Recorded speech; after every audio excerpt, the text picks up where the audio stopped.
మనసంత మల్లెల జలపాతం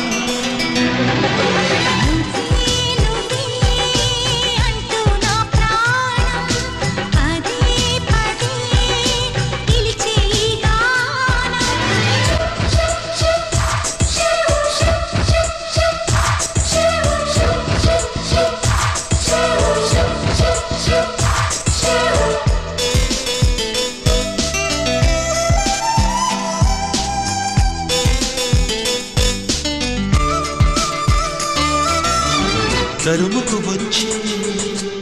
తీయని భావం ప్రేమో ఏమో ఎలా చెప్పడం